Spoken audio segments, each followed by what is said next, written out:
não é as pessoas atrasarem. Porque é um tipo do débito que muitas vezes a pessoa tem várias despesas, não é? Assim, muita coisa para se preocupar. Geralmente é um débito que é cobrado logo no começo do ano, quando as pessoas também têm colégio para pagar, têm tributos, né, como IPVA, IPTU. Então, assim, é algo que muita gente pensa que também pode deixar para trás. Assim, pode deixar para pagar depois pode parcelar, enfim, pode fazer acordo e tal. E cada conselho, assim, trata disso da forma como bem lhe aprouver. Mas é importante a gente salientar uma questão que é uma novidade legislativa, que é a seguinte: foi criada uma lei para dizer que os conselhos de classe só poderiam ingressar com execução fiscal para cobrar as anuidades quando a pessoa tivesse 5 anuidades em atraso, 5 ou 4. Então, vamos supor, eu atrasei um ano, ele não pode executar.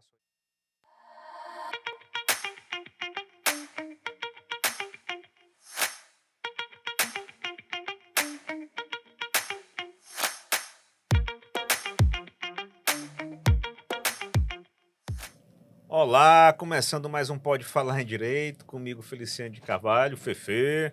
Prazer estar com vocês mais uma vez aqui no nosso programa. Acompanhe a gente no YouTube, no TikTok, no Kuai, no Spotify. Compartilhem os vídeos, comentem, apresentem suas dúvidas.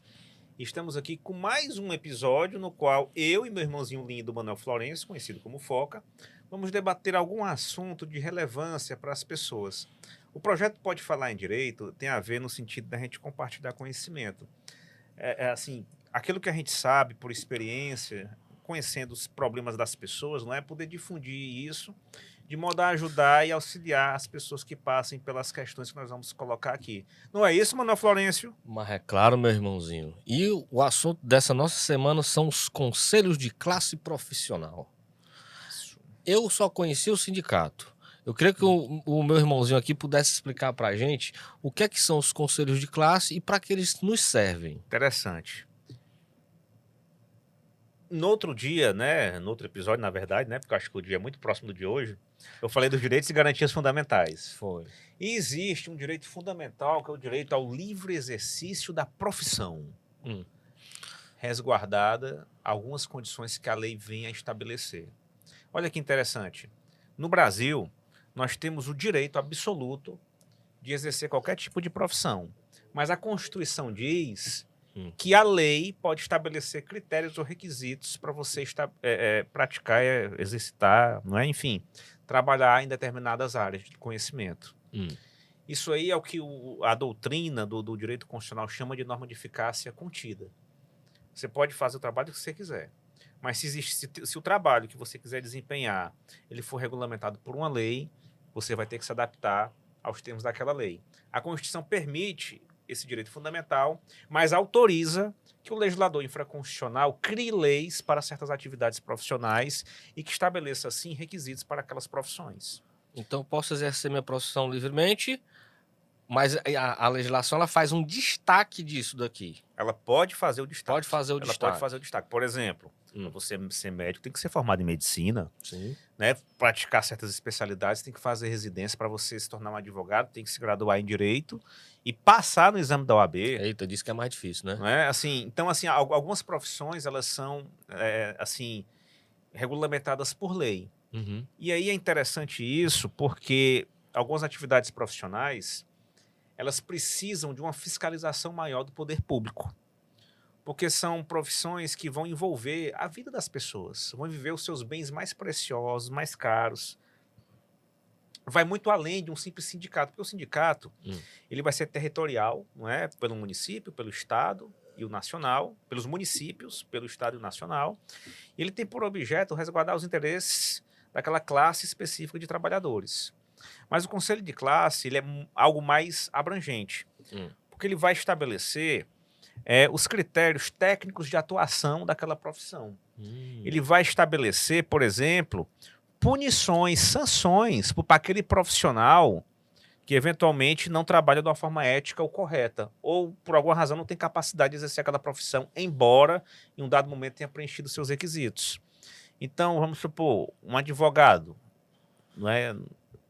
Embora a OAB, nessa história de conselho de classe, ela é sui generis, né? Ela é peculiar, ela é muito especial. Mas, assim, um médico, assim, é necessário que exista um controle especial sobre algumas atividades, exatamente por isso. Um engenheiro que vai construir aquilo que tem que dar solidez e segurança para a gente, sabe? Enfim. É uma autorregulação daquelas pessoas que têm aquele conhecimento técnico. Isso. E aí, essas entidades, os conselhos de classe profissional, das categorias profissionais, eles são considerados pela nossa doutrina jurídica, pela nossa jurisprudência, como autarquias. Uma espécie de autarquias especiais. Elas são consideradas poder público mesmo, né? De maneira que elas são mantidas por um tributo, veja só, um tributo denominado contribuição social destinada às categorias profissionais, as famosas anuidades. As famosas anuidades. De maneira que, existindo aquela profissão, existindo a regulamentação daquela profissão e existindo o conselho de classe, porque nem toda atividade profissional demanda conselho de classe, né? O Supremo diz que jornalista não deve ter, porque ele tem que ter uma liberdade de expressão completamente resguardada, sabe? Então, assim, existindo o conselho de classe para aquela profissão, ela pode cobrar essas anuidades.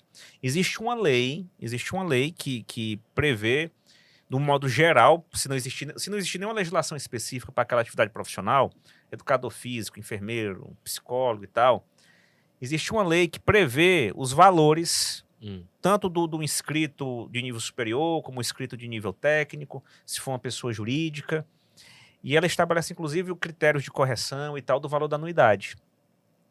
De maneira tal que o conselho ele vai ser mantido através da receita apurada com o pagamento desse tributo chamado contribuição social. Então, até esse valor dessa contribuição, ela está regida pela a forma em que a lei determina. Isso. O conselho não pode inventar outra maneira de... Não, assim, o Supremo Tribunal Federal deixou bem claro que ele não pode criar o valor. Pois é. Isso tem que ser previsto em lei. O que pode acontecer é a lei dar uma margem de valor, mas ele não pode ultrapassar aquele parâmetro que eventualmente estiver estipulado na legislação. Porque, veja só, é um tributo. É um tributo. O tributo é um gênero, de modo que o imposto é uma espécie, a taxa é uma espécie, a contribuição de melhoria é uma espécie, a contribuição previdenciária é uma espécie, e a contribuição para a categoria profissional é outra espécie. E a arrecadação também é diretamente os conselhos que fazem. São os conselhos que fazem. fazem. Não outras instituições. Não, são os conselhos que fazem nessa atuação, exatamente por isso que eles têm que ser considerados como pessoas públicas, da administração pública do modo peculiar. E aí, durante muito tempo, sabe, Foca? E eu pegava muitos processos assim, porque os conselhos eles são considerados autarquias e autarquias federais, de modo que as execuções fiscais dessas contribuições, todas elas, tramitam na Justiça Federal. Sendo que durante muito tempo se discutia, né? A pessoa se graduava, a pessoa conseguia aquela qualificação profissional, ia muito feliz, muito orgulhosa de se inscrever no conselho. Sendo que ela se inscrevia, pegava a carteirinha lá profissional dela e tal, mas ela não exercia aquela atividade profissional. Sim. Aí quando virava um ano, o conselho chegava lá e cobrava ela. Eita, foi tu que me deu teus dados, vem pagar a anuidade, bichinho, tem que pagar a anuidade, né? Vamos, colega. Aí as pessoas vinham discutir, e isso era discutido judicialmente. Epa, mas eu não exerci a profissão, eu vou ter que pagar a anuidade? Aí a jurisprudência brasileira e a legislação, ao final, depois definiu isso para que fosse assim, já estabelecido com uma certa segurança jurídica qual é o fato gerador desse tributo. O que é que vai ter que ocorrer no mundo dos fatos que vai impor a você ter que pagar o tributo. Se a mera inscrição no conselho de classe ou se você efetivamente exercer aquela atividade profissional. E aí, qual foi a resposta que foi dada? Pois é, qual foi? A mera inscrição é o fato gerador. Então já... Para pagar anuidade. Já vinculou. Se você não vai pagar anuidade, não vai trabalhar... Nem chegue perto. Não se inscreva, ou então tente ver dentro do seu conselho de classe a possibilidade de uma licença. Sim. Que aí você pode estar inscrito e estar licenciado. Com prazo indeterminado? Cada conselho vai estabelecer suas regras sobre né? essa licença. Mas de uma forma de você não ser obrigado a pagar anuidade. Agora, veja, uma vez licenciado, tirando pela OAB, você não pode exercer a profissão. Não é assim? Então, assim, tem que ter essa cautela, né? Para depois você não ter uma complicação maior.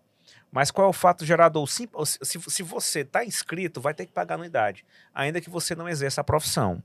Então, esse é o fato gerador do tributo. Mais uma vez, maninho, em que eu esteja devendo o conselho de classe, certo? Isso me suspende a atividade profissional? Eu devo parar de exercer minha atividade? É porque o que é que se discutia muito? O que é que os conselhos de classe fazem principalmente? É verificar a conduta dos profissionais e aplicar sanções administrativas para os profissionais. Sim.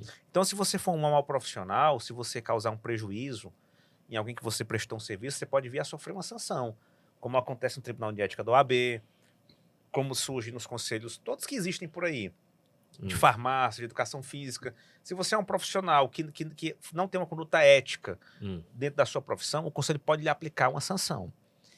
E muitos conselhos previam que você, caso esteja inadimplente com a classe, você cometeu um ilícito. E tendo cometido esse ilícito, ele poderia lhe aplicar uma sanção, dentre elas a de suspensão. Então, uma punição que você eventualmente pode vir a ter seria ter a sua atividade suspensa pelo fato de estar devendo ao conselho de classe. E aí o Supremo Tribunal Federal definiu que, por mais que exista essa previsão em vários regulamentos, estatutos, é uma sanção inconstitucional. Não está válido. Se trataria de uma sanção política, de modo que você não poderia ser impedido de trabalhar pelo fato de estar devendo. Por quê? Porque o conselho pode cobrar esses valores. Existe o devido processo legal exatamente para ele perseguir a questão monetária. De maneira que impedir uma pessoa de trabalhar não seria uma sanção válida, legítima ou constitucional. Cobre. Houve a galinha, né? Como é que eu vou trabalhar para lhe pagar? Não, e é como se você estivesse querendo, assim, extorquir a pessoa. No sentido, assim, no aspecto de que você... Ou você me paga, ou você simplesmente não exerce a profissão. Então, assim, se a questão é simplesmente de dinheiro, de dívida... Vamos cobrar. Se pelo princípio da proporcionalidade existe um caminho para você pegar esse dinheiro, você não pode aplicar outra sanção se tem uma medida eficaz e menos onerosa para tanto. E muitas vezes a pessoa pode não estar pagando realmente porque não tem condições, não é? Aí ficar impedida de trabalhar, não é? Então o Supremo Tribunal Federal declarou que seria inconstitucional esse tipo de sanção. E era muito comum também, a pessoa se inscreveu. Eu não vou falar dela porque é nossa mãe, então não tem nada a ver falar. A pessoa se inscreveu como a mamãe era inscrita na OAB. Certo. Não é? Isso, mas foi... Porque hoje a mamãe é psicóloga. Tempinhos atrás. Hoje a mamãe é psicóloga. A mamãe era inscrita na OAB e não era advogada. E a mamãe, uma vez psicóloga, não queria mais ter vínculo com a OAB. Então pediu o cancelamento da inscrição dela. E aí? E aí a OAB, tudo bem, mas tem uma dívida aqui em aberto. Pague. Só cancela se você pagar. Aí o mesmo raciocínio se aplica. Veja, a OAB ela pode perseguir o valor do crédito dela, ou qualquer conselho de classe pode perseguir seus créditos pelo devido processo legal. De maneira tal que ela não pode assim, influenciar agora na tua liberdade associativa como uma forma de te impor um pagamento, compreende? Daquele ato de vontade, Exato, não me cobre mais, beleza? Vamos atrás Porque na tua liberdade, no teu direito de liberdade, existe a garantia, o direito de que você assim, tem a liberdade de se associar com quem você quiser ou de se manter associado. Então isso está na tua liberdade. Então a OAB não pode te impor a manutenção da tua associação com ela por conta dessa dívida em aberto. Não pode, porque ela pode perseguir isso. Compreende? Ela pode perseguir até daquele momento em que eu declarei a minha vontade de não querer fazer mais parte. Não, e se tem débito em aberto, uma coisa é a dívida, outra coisa é ter o direito de se manter vinculado ou não. Sabe por quê? Porque a pessoa, vamos supor, não tem condições de pagar, e aí não quer que o fato gerador se repita. Se ela se mantiver associada, vai surgir outro fato gerador. Não quero. É assim, é uma servidão. É uma forma de impor a pessoa sempre, todo ano, ter que gerar aquela obrigação, compreende? Isso é uma expectativa cativa de dentro do conselho de classe, daquele recebimento da massa das pessoas que estão ali inscritas, né? Isso. Então, você não tem escolha. Então, assim, os conselhos de classe, eles são interessantes, a sua análise, porque envolve uma questão constitucional muito forte em liberdades, em direitos. E, assim, é muito comum, não é, as pessoas atrasarem. Porque é um tipo do débito que muitas vezes a pessoa tem várias despesas, não é? Assim, muita coisa para se preocupar. Geralmente é um débito que é cobrado logo no começo do ano, quando as pessoas também têm colégio para pagar, têm tributos, né, como IPVA, IPTU. Então, assim, é algo que muita gente pensa que também pode deixar para trás. Assim, pode deixar para pagar depois pode parcelar, enfim, pode fazer acordo e tal. E cada conselho, assim, trata disso da forma como bem lhe aprouver. Mas é importante a gente salientar uma questão que é uma novidade legislativa, que é a seguinte: foi criada uma lei para dizer que os conselhos de classe só poderiam ingressar com execução fiscal para cobrar as anuidades quando a pessoa tivesse 5 anuidades em atraso, 5 ou 4. Então, vamos supor, eu atrasei um ano, ele não pode executar só esse ano. Eu atrasei 2 anos, ele não pode executar só esses 2 anos. Tem que ser um mínimo de 5 anos. De 5 anuidades. Assim, não vou dizer 5 anos. Na verdade, assim, são 5 anuidades, porque, vamos supor, eu atrasei 4, gerou o quinto, ele já pode executar. Entendi. Se eu tiver atrasando 5 anuidades, ele pode executar. Aí a pessoa, muitas vezes, pode estar pensando assim, eu atrasei um ano, nem tchum, né, o pessoal... Atrasei o segundo ano, também nem tinha, né? Acha que não está sendo observado isso. E tal, porque, na verdade, agora, o Conselho só pode executar se cumular esses períodos. E tem uma lógica, porque, assim, existem vários conselhos de classe, seriam execuções muito baixas, porque o valor da anuidade, comparado com outros débitos, não são tão elevados, embora sejam importantes para o Conselho de classe se manter, mas em termos, se fosse só de um ano, né, não seriam valores que compensassem até o custo de um processo judicial. E... assim, e para também exatamente não abarrotar a Justiça Federal com essas execuções fiscais. Porque, de fato, isso é para cada indivíduo que estivesse em atraso por conta de uma anuidade. Aí, outra questão muito importante, né, que se discutiu no começo na jurisprudência depois dessa novidade, porque os tributos, como um todo, eles prescrevem 5 anos, né? Então, vamos supor, o Conselho de Classe agora é obrigado a esperar 5 anuidades para poder cobrar. Aí ele vai cobrar, sei lá, 2 anos depois que passou esse prazo de 5 anos, né? De 5 anuidades, que diga. Aí a defesa já começava dizendo assim, aquela primeira, segunda, terceira prescreveram, porque já se passou 5 anos. Mas veja, pela lei, ele só podia cobrar quando esperasse 5 anuidades. Então, que foi que o STJ decidiu, e a meu ver, com razoabilidade, que a prescrição daquelas primeiras anuidades que você deixou em aberto, ela só vai poder começar a correr a partir do momento que o Conselho puder executar. Ele não prescreve. Prescreve a partir do momento que o Conselho puder executar. Entende? Então, vamos supor, uma anuidade pode se passar uns 8 anos, ou até 9, e ele ainda poder cobrar. Porque ele só vai poder apresentar a execução fiscal quando se preencher 5 anuidades em aberto, que dá mais ou menos 4, 5 anos. Compreende o que eu estou falando? Eu sei. Isso é lógico, porque você não pode punir o Conselho se antes ele não podia propor a ação de execução fiscal. Compreende? Então, assim, aquela questão que o direito não protege aos que dormem e tal, de fato, tem que ser interpretado aí no caso que ele não pode ser prejudicado na cobrança daquilo que lhe é direito, né, da contribuição, se, em princípio, ele estava impedido pela lei de propor execução fiscal. Então, assim, fica a dica para as pessoas no sentido de que, assim, de fato, as contribuições têm que ser acumuladas para serem objeto de execução fiscal e que a prescrição só vai começar a contar nessa matemática. Quando tiverem se passado 5 anuidades, aí só então o Conselho vai estar autorizado a cobrar. Então é muito comum, de fato, os conselhos não fazerem questão de esperar para além desses 5 anos, né? Não, eles têm que, assim, eles têm que aguardar essas 5 anuidades e a partir delas eles vão ter mais 5 anos para cobrar. Coisa boa. Então, por isso que eu estou falando. Então, assim, dívidas bem antigas podem ser objeto de execução fiscal, porque o prazo tradicional, quinquenal, da execução fiscal, ele só vai ser contado a partir da 5ª anuidade. Para aquela que já estava com quase 5 anos que estava sendo cobrada a primeira. Agora, assim, como o Conselho de Classe, e essa anuidade é visto como tributo, né? Ele também tem a capacidade de fazer suas renegociações, os parcelamentos. E isso é importantíssimo, que aí também agora vamos para a nossa utilidade pública, não é? Quem não é da área jurídica, não é? Assim, se ela for executada num processo de execução fiscal, ela vai receber lá a sua citação para ela pagar o que deve. Aí a pessoa já fica logo aflita, aí vai procurar um advogado, e se for uma pessoa de baixa renda, vai procurar a Defensoria Pública da União. Com muita aflição e tal, para poder se defender nesse processo.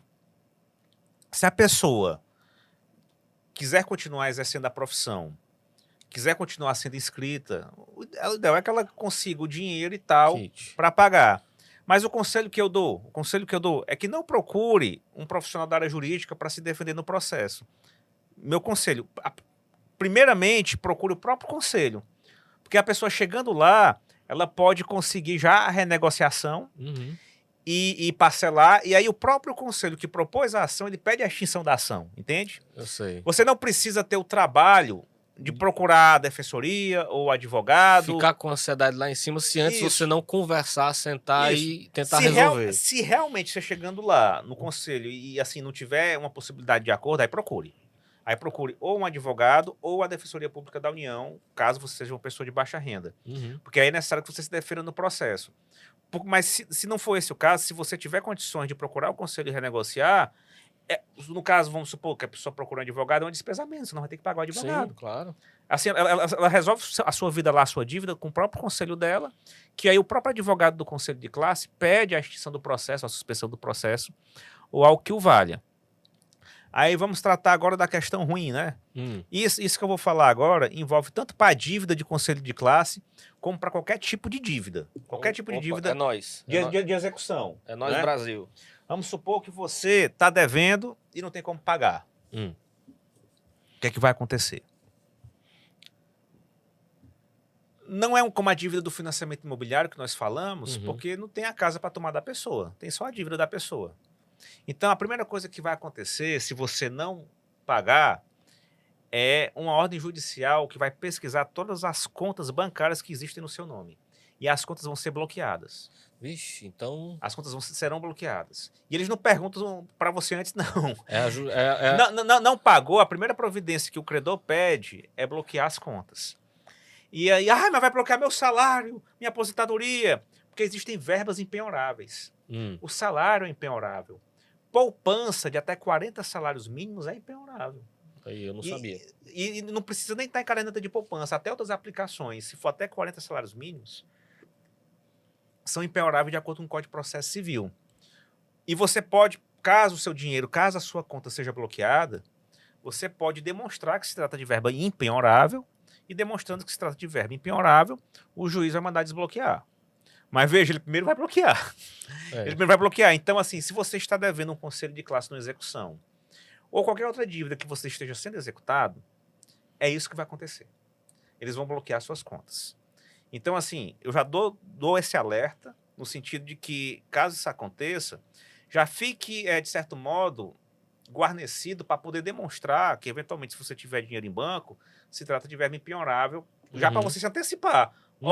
Tô devendo, não nego, pago quanto puder, e eu tenho essa conta aqui, tem esse dinheiro aqui, mas esse dinheiro aqui, é impenhorável, não pode bloquear isso aqui, não. Então, ao invés de ter vergonha da dívida, melhor... A sugestão que eu dou é ter essa. orgulho da dívida, saber que tem e entender que uma hora vai dar certo. Porque senão eles vão bloquear. Aí depois, para você desbloquear, você vai ter que provar isso, e até que a decisão saia liberando, vai demorar. Tudo vai ser mais complicado se não estiver claro na mesa, tanto para quem você está devendo, quanto para a justiça que vai tomar essa... Quem vai ser obrigado... Você diz assim, devo, não nego, pago quanto puder, tenho dinheiro no banco, mas o dinheiro é do meu salário, é minha aposentadoria, eu tenho que pagar comida para minha família, eu tenho que pagar energia, e é impenhorável, e não bloqueia essa conta não. Pronto. Pronto, é assim que faz. Rapaz, o orgulho é o pior inimigo da humanidade. Pois bem. Aí vamos supor, se a pessoa não tem dinheiro em banco, aí vamos procurar se a pessoa tem patrimônio que possa ser penhorável, como uma moto, como um carro. E se a pessoa não tiver nada, o processo vai ser suspenso, e se ele ficar suspenso por um determinado período, aí ocorre a prescrição. Aí, de fato, aqui aí, durante o processo, geralmente são 6 anos, quando não se localiza bens, porque você tem que ter 1 ano de suspensão, mais 5 anos do prazo normal de prescrição. Se o processo ficar parado durante 6 anos, aí ocorre a prescrição. Mas aí, como a gente estava falando, a questão é assim, que a dívida, você estando inscrito, o fato gerador vai estar se repetindo, não é? Então é interessante que a pessoa... Então, sou inscrito, não pratico aquela atividade. Primeira coisa que eu vou lá licenciar. É licenciar, quero sair, não quero mais, não vou para o ano seguinte, pro próximo exercício. Ah, estou devendo? Pois beleza, vamos ver aqui a dívida, tem alguma forma da gente negociar, tem uma forma da gente conversar. Ah, não tem, beleza, judicializa. Isso. Não, assim, judicializa se, por exemplo, se o conselho se negar a licenciar. A licenciar. Porque ele estaria, tipo, chantageando. Só vou dar o direito se você... Isso ele não pode fazer. Não pode fazer. Graças a Deus. Não pode fazer, por causa que ele tem um devido processo legal para perseguir o crédito. Aí a pessoa, de uma forma prudente, com a cautela natural, foi lá pedir exatamente o licenciamento para evitar o aumento da dívida. Porque pode ser um momento especial da vida dela, esteja com outro projeto, esteja com um problema familiar. Como é muito comum hoje em dia, simplesmente mudança de carreira mesmo. Não, existem situações muito peculiares.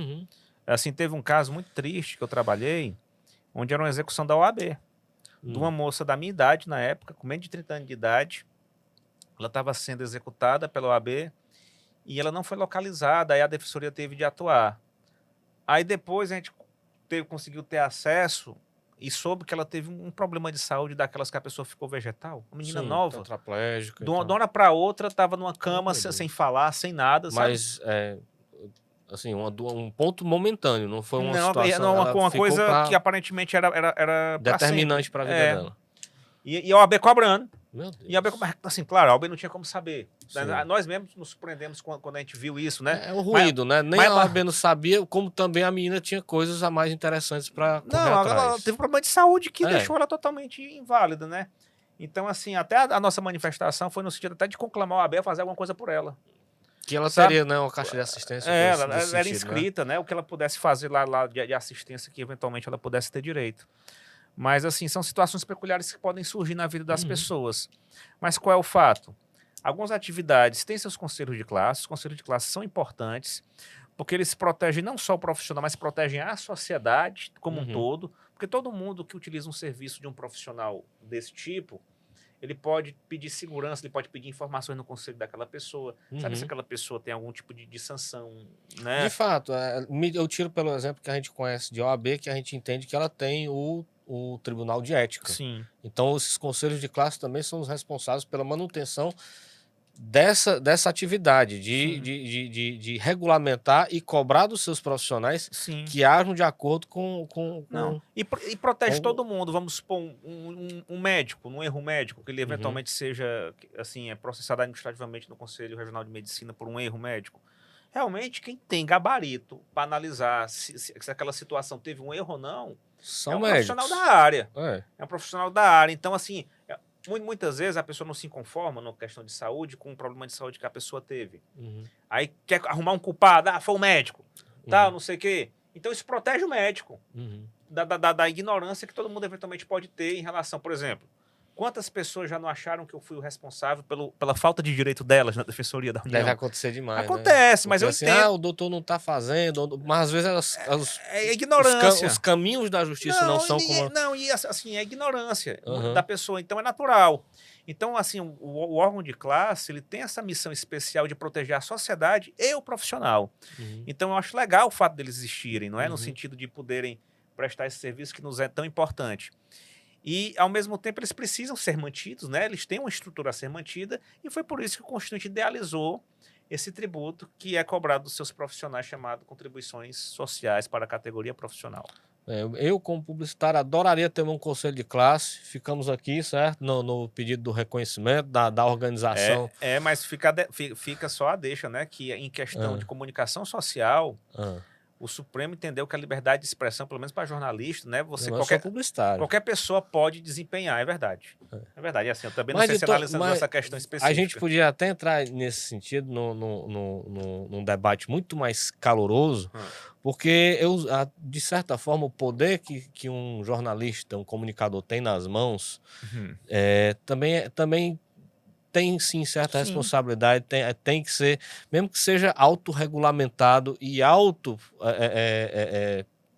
Não, assim, ele vai trabalhar com o público manifestando inteligência e conhecimento. Então, assim, pode ter informações subliminares, pode ter uma série de coisas a demandar uma certa atenção ética, né? O que acontece é assim, uma vez que saiu, você pode até ter que se retratar, mas já saiu e o prejuízo foi feito. É verdade. E isso pode ser estratégico.